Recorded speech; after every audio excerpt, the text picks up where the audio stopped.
Ninguém sabe como o mundo vai ser daqui a 50 anos. Só sabemos de uma coisa. Será totalmente diferente do que é hoje. Alguém podia imaginar, quando acabou a guerra, que o mundo ia mudar tanto? É uma reinvenção do mundo que o desenvolvimento está fazendo.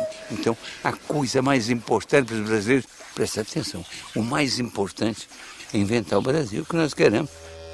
Surgimos da confluência, do entrechoque, do caldeamento do invasor português com índios silvícolas e com negros africanos. Somos uma cultura sincrética, um povo novo que, apesar de fruto da fusão de matrizes diferenciadas, se comporta como uma só gente, sem se apegar a nenhum passado. Estamos abertos para o futuro. Sabes que vou partir, os olhos rasos d'água e o coração ferido, quando lembrar de ti. Antes do Brasil existir, como é que era o mundo? O Brasil nasce sob o signo da utopia. A terra sem males, a morada de Deus.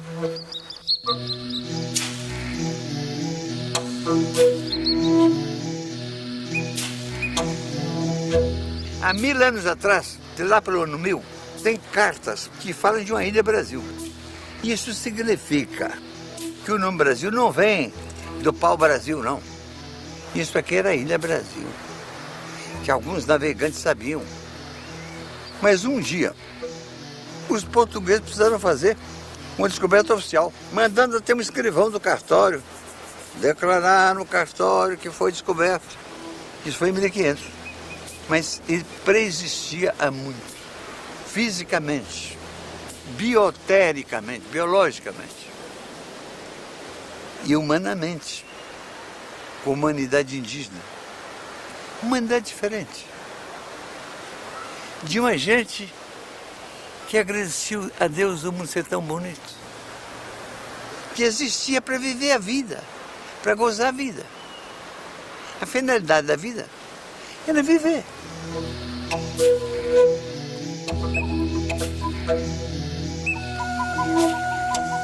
Os Brasis, como eram chamados os nossos antepassados indígenas, costumam ser classificados de acordo com a língua.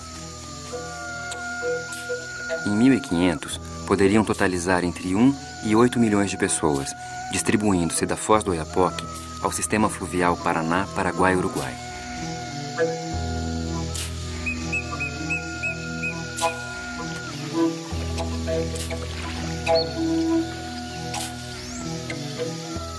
Num certo momento, depois dos primeiros povoadores, que eram de várias procedências, de várias línguas, vêm os tupis-guaranis. Eles devem ter vindo do oeste ou noroeste da Amazônia, desceram até a depressão do Pantanal e um dia atravessaram o Planalto brasileiro, chegando aos litorais. E a partir do litoral, um braço foi para o norte, outro braço foi para o sul. Os tupis eram muito mais aguerridos, muito mais diversificados na sua cultura. Eles expulsaram os homens do Sambaqui, ou escravizaram, ninguém sabe.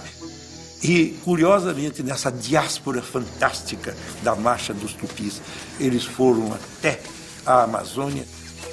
E foi exatamente esse quadro, deixado pelos tupis, é que os portugueses um dia vieram encontrar.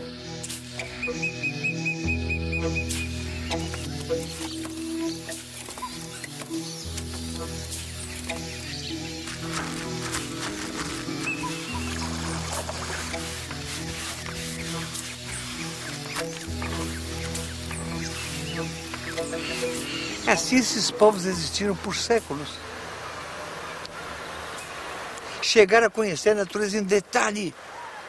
Sabiam o nome de cada bichinho, de cada planta. E sabiam para que servia ou não servia. Viveram aqui por menos de 10 mil anos, comungando com a natureza. Tiraram da natureza dezenas de plantas selvagens e domesticaram, ajeitaram, para poder plantar na roça tudo junto.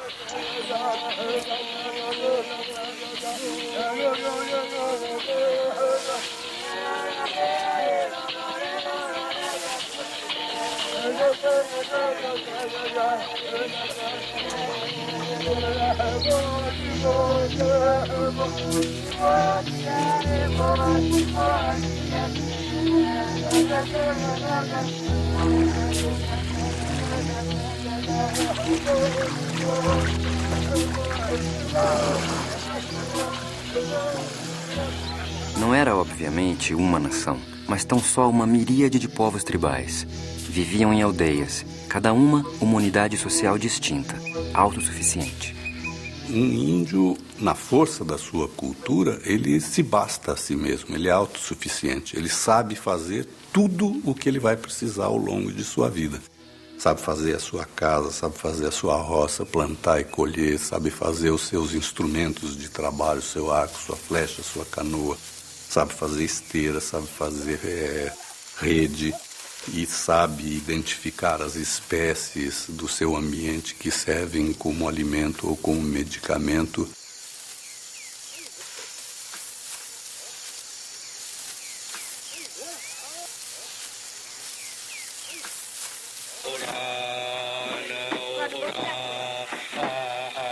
Os tupinambás, povo que entrou em contato mais direto com os europeus, eram brasis que se dedicavam, antes de mais nada, à guerra e à festa.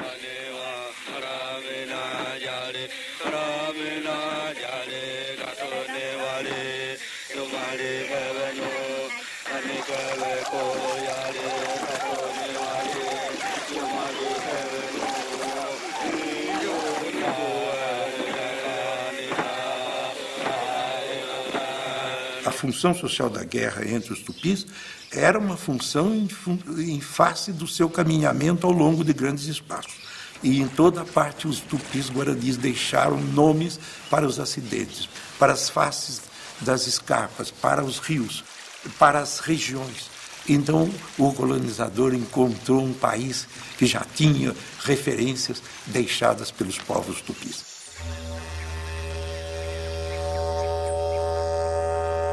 Acreditando na vida após a morte, divisavam um paraíso, o Guajupiá, um jardim de sapucaias, todo feito de cantos e danças. Para um índio não existe muita diferença entre a realidade acordada e a realidade do sonho. O parto, o mundo dos espíritos, os pássaros, tudo está entrelaçado, não é? Quer dizer, tem um espírito em cada coisa, um espírito na hora da colheita, um espírito na hora do plantio, um espírito que mora no fundo das águas e rouba a alma das pessoas, um outro espírito que perturba, o espírito do tatu, o espírito disso, do macaco.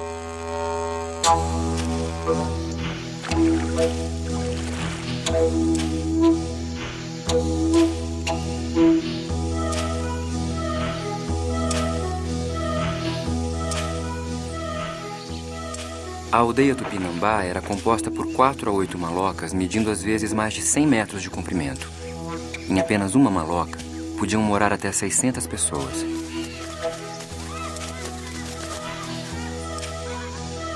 Parece a casa um labirinto. Uns cantam, outros choram, outros fazem farinhas e bebidas. Porém, é tanta a conformidade entre eles que em todo ano não há uma só peleja. E com não terem nada fechado, não há furtos. Se fora outra qualquer nação, não poderiam viver da maneira que vivem.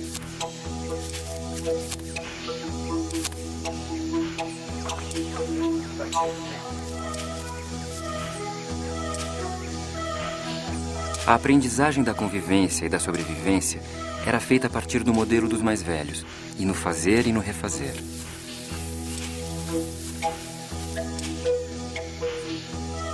A autoridade, exercida pelos Murubixabas, sustentava-se nas atuações carismáticas e no comércio de pequenas dádivas e favores.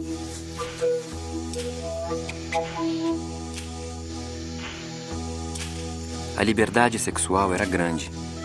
É certo que o adultério feminino podia acabar em espancamento, mas o fim do casamento, por iniciativa do homem ou da mulher, era simples e sumário.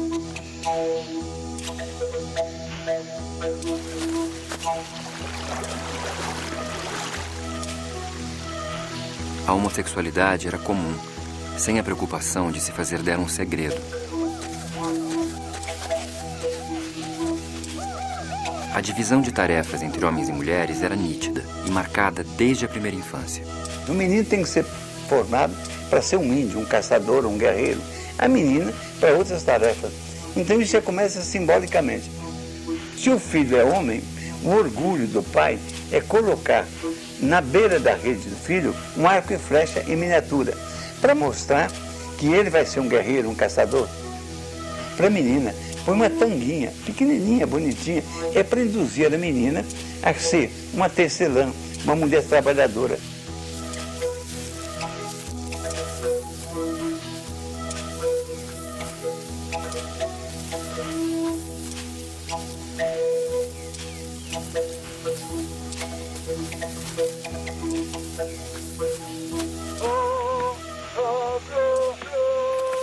As mulheres cuidavam da roça, do preparo da comida e do cauim, o vinho que animava as festas tupi.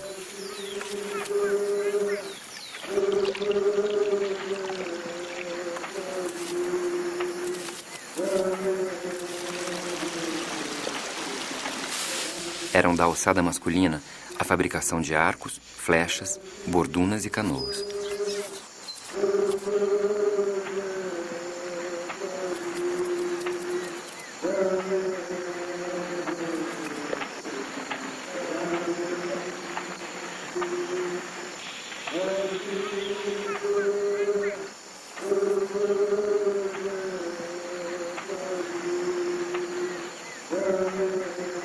Entre os indígenas, nunca houve uma delimitação clara entre trabalho e arte.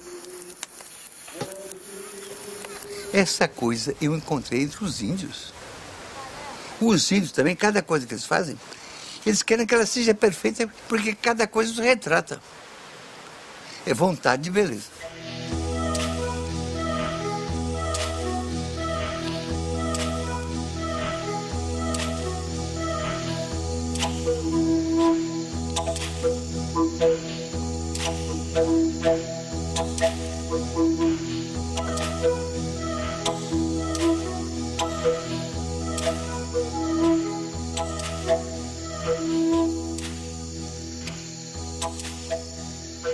Há poucas coisas mais resistentes que uma etnia, do que a identidade de um povo. Há muito pouca coisa. Mais que aço, mais que qualquer bobagem material. É duro. Uma etnia é dura. Se o pai pode criar os filhos, se o filho se cria na tradição dos pais, na língua dos pais, ele permanece sendo ele. Por quê? 4.000 anos que os ciganos são ciganos. Ou que judeu é judeu. Por quê? Por uma identificação íntima, secreta, lá dentro. Ele sente que é judeu. E esta convicção que faz dele um judeu é a mesma convicção que faz dos índios índios.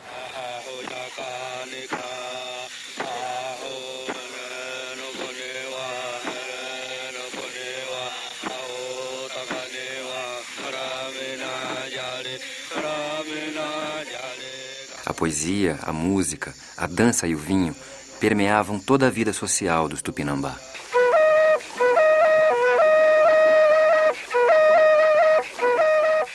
Mas a mais honrada atividade dos Tupinambá era a guerra. Entre eles, a convivência era pacífica e amigável. Com seus inimigos eram implacáveis. Havia uma ética na guerra. Se um inimigo caía em poder de alguém, aquele que o aprisionava batia-lhe com a mão no ombro, dizendo-lhe: "Faço-te meu escravo." Fugir? Nem pensar. O prisioneiro Tupinambá está preparado para ser devorado fisicamente, mas não moralmente pelo estigma da covardia. Suas técnicas bélicas surpreendem até hoje. A habilidade do guerreiro permitia flechar o olho de um pássaro em pleno voo. Havia uma estética na guerra. Gastavam, às vezes, todo um dia exibindo seus inimigos e os insultando, para mais tarde caírem num corpo a corpo feroz.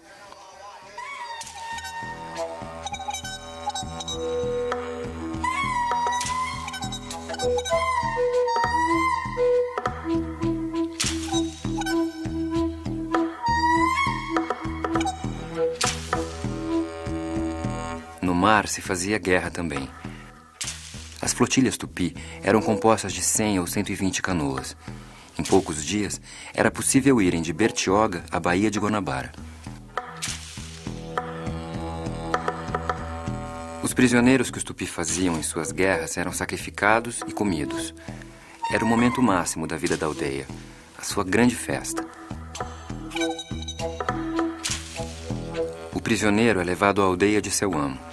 As mulheres e crianças é que primeiro gritam, saltam, dançam e batem-lhe. Cobrem seu corpo com cinzas, raspam suas sobrancelhas. Prendem-no e dão-lhe uma índia para o seu serviço, inclusive o sexual. Tudo pronto, é marcado o dia da festa. Os índios levam consigo o prisioneiro, de sorte que bebam e se divirtam juntos.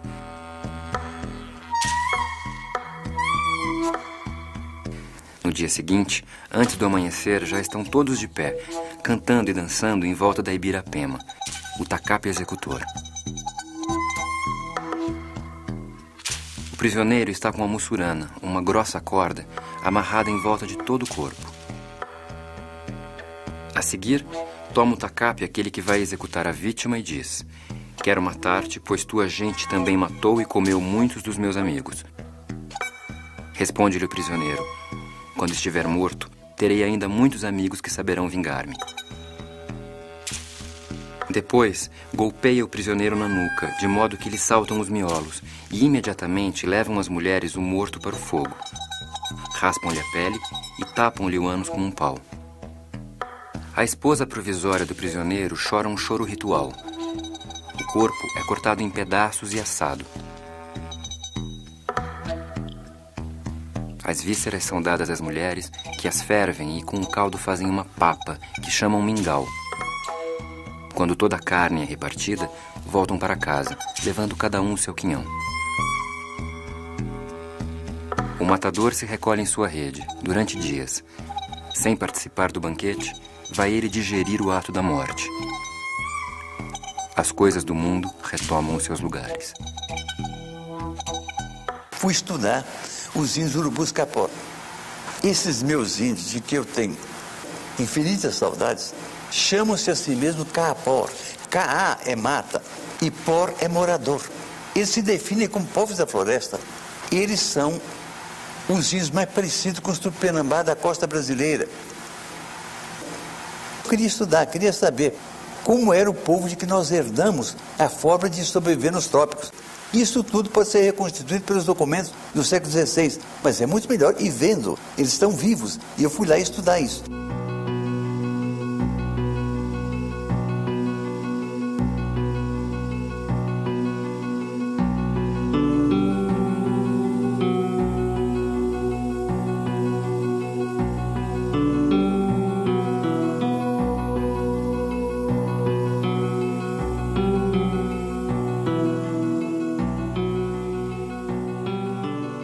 Os grupos indígenas brasileiros têm muitas diferenças de língua, de origem, mas há muitas coisas em comum entre eles.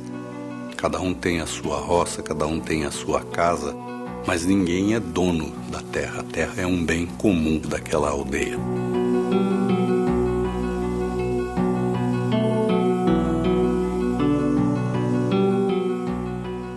Num grupo indígena, o que um sabe, todos podem saber. Ninguém se apropria da informação para transformá-la em poder político ou econômico para dominar outras pessoas, para ganhar dinheiro.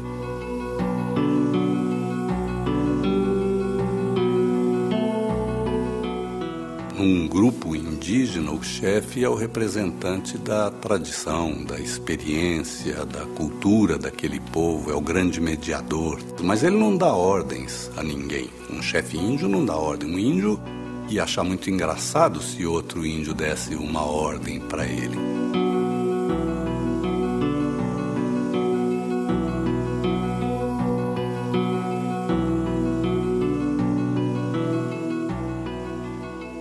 Fomos para dentro das aldeias e vivemos lá meses.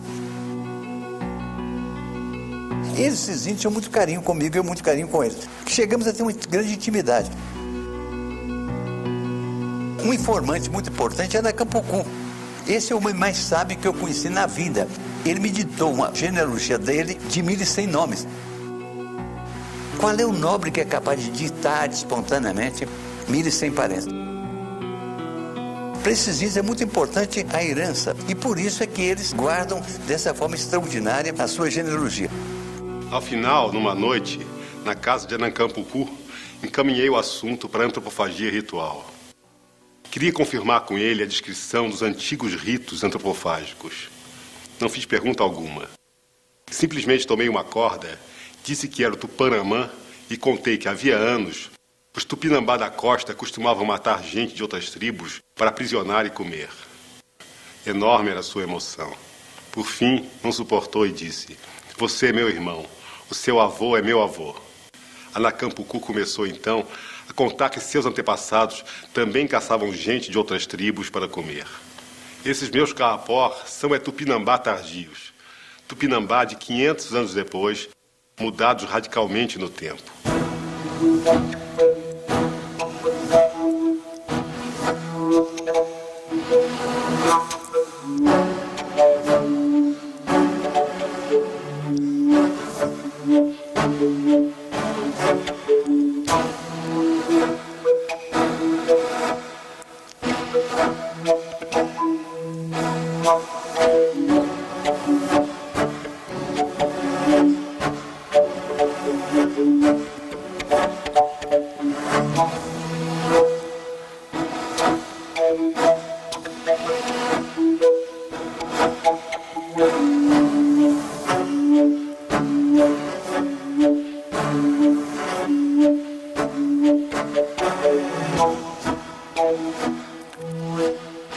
Herdamos dos índios um vasto e complexo arsenal de técnicas para sobreviver e se deslocar nesse imenso território.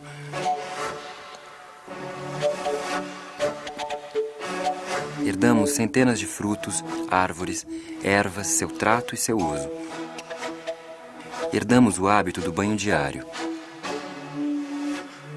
Mas a herança nobre e profunda que os índios nos legaram é o testemunho de que é possível um povo viver magnificamente integrado à natureza, numa trama secreta de coexistência pacífica e amistosa. Um índio, desde que nasce, ele aprende a se relacionar com tudo de formas bonitas. Tudo tem rituais. Quer dizer, o índio festeja o plantio, o índio festeja a colheita, festeja o nascimento e não festeja, mas ele cultua a morte. O índio se enfeita muito, o índio canta muito, o índio dança muito, o índio brinca muito, o índio ri muito. Eu acho que é muito difícil para a nossa cultura suportar tanta beleza. Então, esse mundo que estava aqui quieto, entregue assim, num feio dia, chega o tabelião para dizer: descobri, está aqui.